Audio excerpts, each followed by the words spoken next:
Russian troops are now patrolling the strategic Syrian city of Kobani, the site where Kurdish forces fought fiercely, with American support, to capture and drive out Islamic State terrorists. U.S. Defense Secretary Mark Esper, on a visit to reassure NATO allies in Brussels, blamed Turkey and its military assault on northern Syria for the current situation. Look, I've been very candid about this. Turkey put us all in a very terrible situation.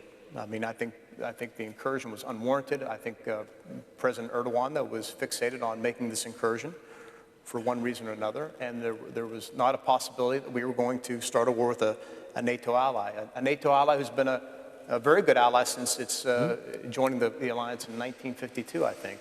The United States has long been the main power broker in the Middle East.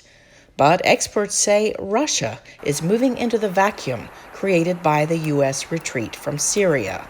But Russia has something that the U.S. currently doesn't have and hasn't had for years, which is a clear set of objectives for its Middle East policy. It sort of knows what it wants to do, and it stands by the entities and the countries that it says it supports. Unlike the Trump administration with the Kurds, or unlike the Obama administration, which said many different things about Syria, but ended up not achieving much. The Russians are taking over bases, but that's just the tip of the iceberg. They're in fact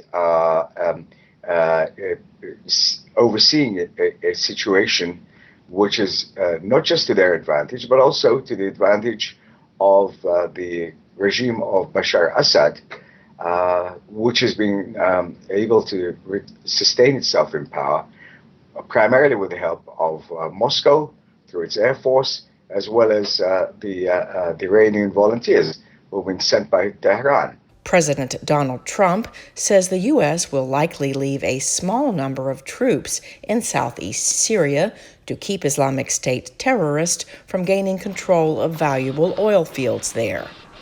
Experts say this also sends a clear message to allies in the region.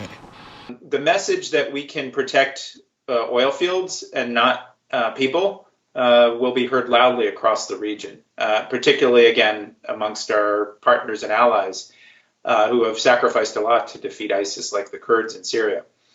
The U.S. is still committed to the fight against Islamic State militants, Esper said he told his British and French counterparts.